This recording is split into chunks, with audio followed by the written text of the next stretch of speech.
Olá, tudo bem? Bem-vindos mais uma vez ao esboço da lição de Escola Sabatina. Estamos neste trimestre celebrando os 160 anos da Escola Sabatina. O terceiro sábado deste trimestre, especificamente do mês de outubro, nós estaremos tendo uma programação especial na Escola Sabatina em todas as igrejas para lembrar como Deus nos deu essa inspiração para ter a Escola Sabatina o maior centro de discipulado da igreja. Estamos agora para desenvolver a lição número 3 e o título da lição é A Palavra à Base do Reavivamento. E para desenvolver essa lição está conosco o pastor Almir Marrone, quem é o vice-presidente da Divisão Sul-Americana. Bem-vindo, pastor. Obrigado, pastor Edson. Vamos começar logo com uma oração e em seguida continuaremos com o nosso esboço. Senhor Deus, nós estudamos durante essa semana que a Tua Palavra é a verdade, ela santifica, ela nos conduz a Cristo Jesus. Ajuda-nos, Senhor, não apenas a crermos na Palavra, mas a apoderar-nos dela, a nos alimentarmos dela a cada dia, em nome de Jesus. Amém. Amém. No ano de 1970, aconteceu o terremoto que causou mais perdas de vidas humanas no Peru. Este país já está acostumado a movimentos telúricos, assim que não foi a primeira vez. Só que a cidade que foi atingida por terremoto aquele ano era uma cidade que está vulnerável, porque as construções não eram para sismos dessa categoria. A casa onde estava alojado o meu pai ficou completamente destruída, em escombros. Assim que ele ficou trabalhando por 3 dias para retirar os tijolos, as pedras e todos aqueles escombros, com uma só motivação: buscar uma só coisa. O que seria que meu pai estava buscando todos esses dias? Sua Bíblia. Ele dizia: como passarei um dia sem ler a Bíblia?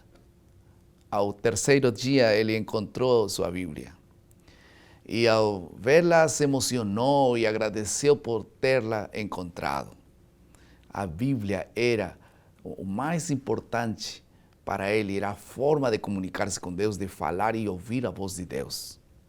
Nessa semana, o foco da lição é entender o papel da Bíblia no reavivamento e como somos colocados em contato com o mesmo Espírito Santo que inspirou a palavra de Deus, é importante para um verdadeiro reavivamento e reforma.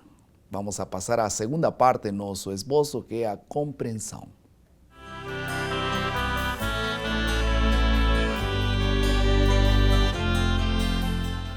Vamos a tocar só 2 pontos nessa parte da compreensão. A primeira, o poder da palavra de Deus. E o segundo, o papel do Espírito Santo na palavra de Deus. O que torna, pastor Almir, diferente as literaturas comuns, seculares, com a Bíblia? Qual a diferença?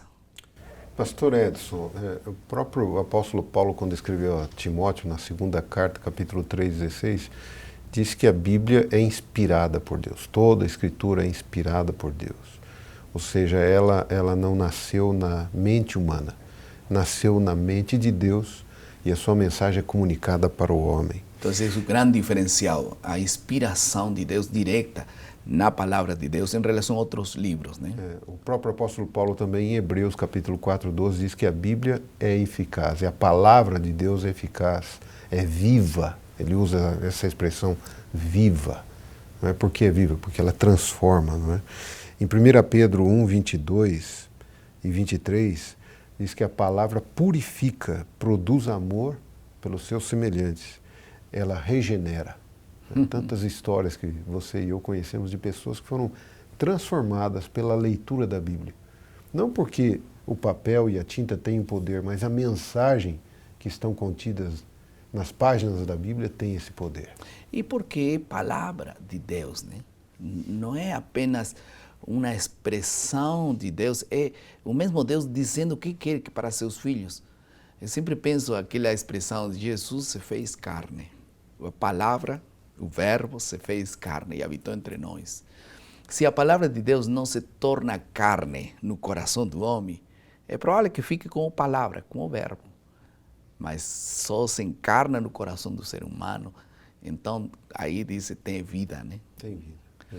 E que impedimentos, que poderia impedir a eficácia da palavra de Deus? Veja, em Hebreus capítulo 4, versículo 2, diz assim: a palavra que eles ouviram não foi aproveitada, porque ela não foi acompanhada pela fé naqueles que a ouviram. Ou seja, se você lê e você não tem fé, não tem valor, não tem solução. Então é necessário que aquele que busque a palavra, ele tenha fé, ele creia.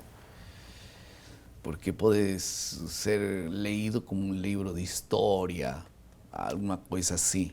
Ou investigado como um livro de história. O pastor Enoque de Oliveira, um grande historiador da igreja, foi líder da igreja na América do Sul, na Associação Geral, ele dizia, numa ilustração de sermão, que você tem 3 maneiras de se aproximar à Bíblia. Primeiro, como um botânico se aproxima de uma flor.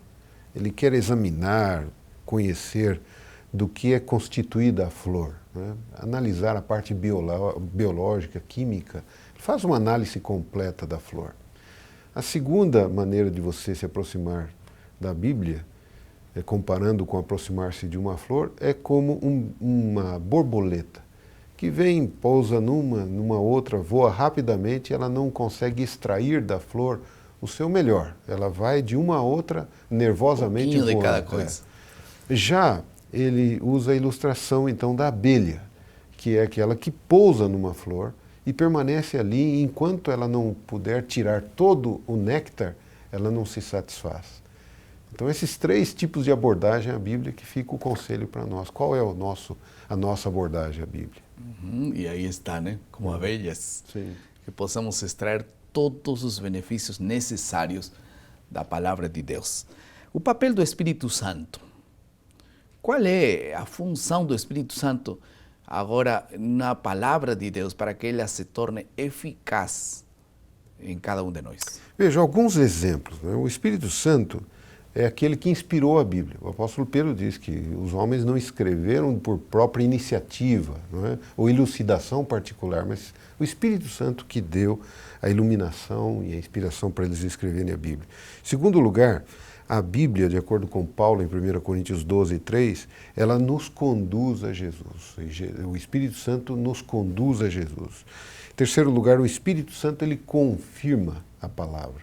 Uma vez que eu estudo profundamente, paro para sacar o néctar da onde eu estou estudando, o Espírito Santo vem e confirma aquilo que eu estou estudando. Em último lugar, o Espírito Santo nos ajuda então a testemunhar da palavra. Você compreende a palavra pelo Espírito Santo e pelo próprio Espírito você transmite a palavra. O mesmo Espírito que inspirou os profetas, ele confirma a palavra em nós, nos leva a Jesus, e esse Espírito Santo também nos leva para testemunhar. Há uma completa estrutura de apoio do Espírito Santo ali, né? É verdade.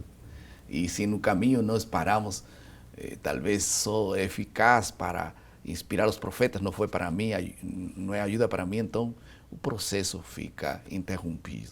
Deus nos ajude a completar as bênçãos da palavra de Deus, guiados pelo Espírito Santo. Vamos a passar à terceira parte do nosso esboço, que é a aplicação.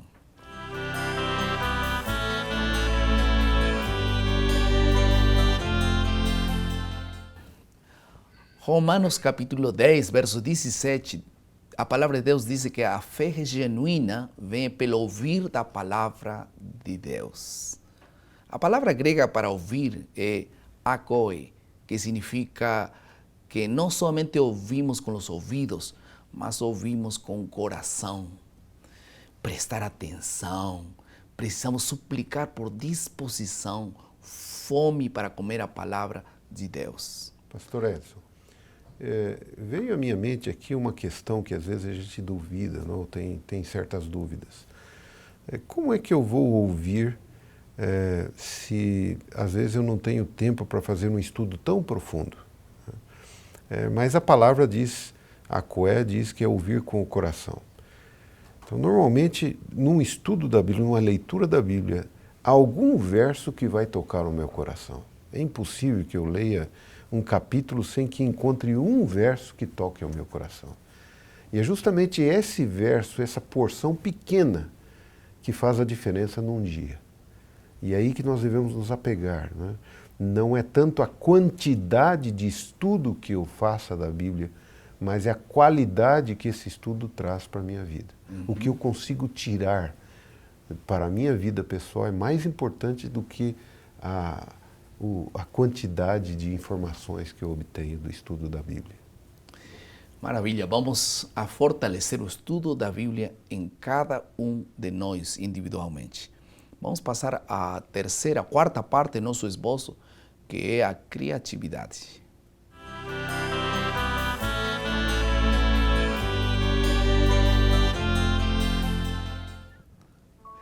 Tiago, capítulo 1, verso 22, nos convida a ser praticantes da palavra de Deus. O desafio para esta semana, sem dúvida, é ler a Bíblia e praticá-la como palavra de Deus. Encarnar a palavra de Deus no coração para então torná-la prática. Se nós lemos a Bíblia, pode ser teoria, na leitura não é suficiente. Temos que praticar a palavra de Deus. Por que não tomas a decisão de que amanhã e esta próxima semana, cada vez que você lê a Bíblia, sublinhe uma ou duas coisas que precisa praticar dessa leitura da Bíblia. O que te parece? E assim você possa ter a felicidade não apenas de ler a Bíblia, sino praticá-la, que é o desejo de Deus para a palavra de Deus. Vamos a fazer uma oração e colocar esse desejo nas mãos de Deus. Querido Pai, muito obrigado, Senhor, pela palavra de Deus. Que essa palavra chegue ao nosso coração e nós possamos colocar em prática todos os dias alguma coisa que o Senhor quer que nós possamos viver. Muito obrigado pela palavra, que seja viva e eficaz em nossos corações. Em nome de Jesus. Amém.